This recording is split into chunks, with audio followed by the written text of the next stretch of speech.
मिर्जापुर लोकसभा चुनाव में अपना दल के प्रत्याशी दौलत सिंह पटेल के पक्ष में नटवा स्थित वेडिंग मैरिज लॉन में चुनावी जनसभा को संबोधित करने पहुंचे एमआईएम पार्टी के राष्ट्रीय अध्यक्ष असदुद्दीन ओवैसी ने बीजेपी पर जमकर कटाक्ष किया। उन्होंने डिप्टी सीएम केशव प्रसाद मौर्य के मुस्लिम आरक्षण पर समीक्षा को लेकर दिए बयान पर कहा कि हम इतना कहना चाहते हैं कि मोदी जी को पसमानदा मुसलमान से कितनी मोहब्बत है। 1950 का प्रेसिडेंशियल डॉक्यूमेंट निकालिए, उनको हक दीजिए। ये लोग सिर्फ जुबानी सबका साथ सबका विकास की बात करते हैं। अगर 10 सालों में काम किया होता तो ये सब करने की जरूरत नहीं पड़ती। ओवैसी ने कहा कि तीसरी बार मोदी सरकार नहीं आ रही है। वहीं पल्लवी पटेल ने भी डिप्टी सीएम केशव प्रसाद मौर्य के मुस्लिम आरक्षण की समीक्षा को लेकर दिए बयान में कहा कि मेरी तो सलाह है कि मुस्लिम आरक्षण की समीक्षा करने से पहले जो उनके समाज में आरक्षण को लेकर हो रहा है उसकी समीक्षा करें।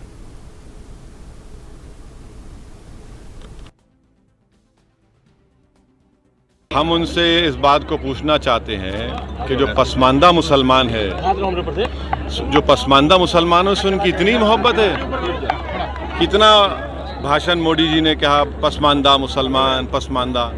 1950 के प्रेसिडेंशियल ऑर्डर को निकालिए और उन पसमानदा मुसलमान को वो स्टेटस दीजिए।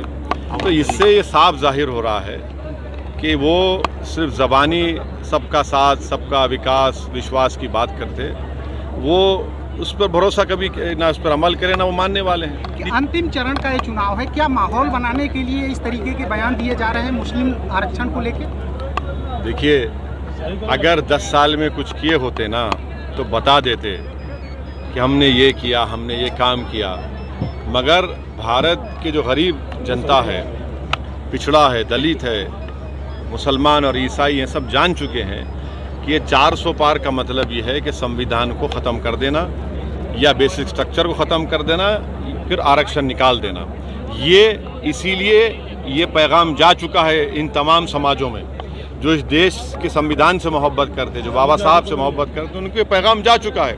इसीलिए ये फ्रस्ट्रेशन में ये बोले जा रहे हैं। 4 तारीख को क्या माहौल देखते हैं, क्या सरकार बदलेगी या फिर? देखिए, हम उम्मीद करते हैं कि जिन लोगों ने वोट दिया या अब वोट देंगे आखिरी 7वें फेज़ में, वो भारत की इस खूबसूरती को, इस भाईचारगी को, यहाँ की गंगा जमुनी तहज़ीब को मजबूत करेंगे।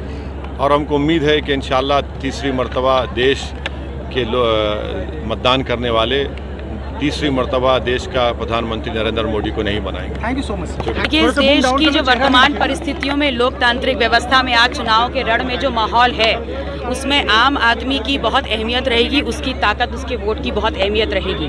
और अगर बात कर ले उत्तर प्रदेश की इस मिर्ज़ापुर लोकसभा की, तो यहाँ पर जो लोग हैं, वो यहाँ जो आम जनता है वो बहुत आक्रोशित है और वो चाहती है कि यहाँ पर एक बहुत बड़ा बदलाव हो। यहाँ सत्ता में जब बदलाव होगा तो दिल्ली का बदलाव ये पीडीएम अपने आप कर देगा। केशव मौर्य ने बयान दिया है जिसमें उन्होंने कहा है कि हम 4 तारीख के बाद समीक्षा करेंगे मुस्लिम आरक्षण की, जो ओबीसी के तहत दी जा रही है। आज उनका एक बयान है, क्या कहेंगे? मेरी तो उनको सलाह रहेगी कि मुस्लिम आरक्षण की समीक्षा करने से पहले जिस समाज का वो नेतृत्व करते हैं और अपने आप को उच्च कोटि का नेता बताते हैं, पहले उस समाज के आरक्षण में क्या क्या हो रहा है उसकी समीक्षा कर लें। 69,000 शिक्षक भर्ती घोटाले में उन्हीं के समाज के, पिछड़ा समाज के लोग उनके घर से लाठियां खा के आए हैं। पीडीएम कितनी सीटें लेके आ रहा है?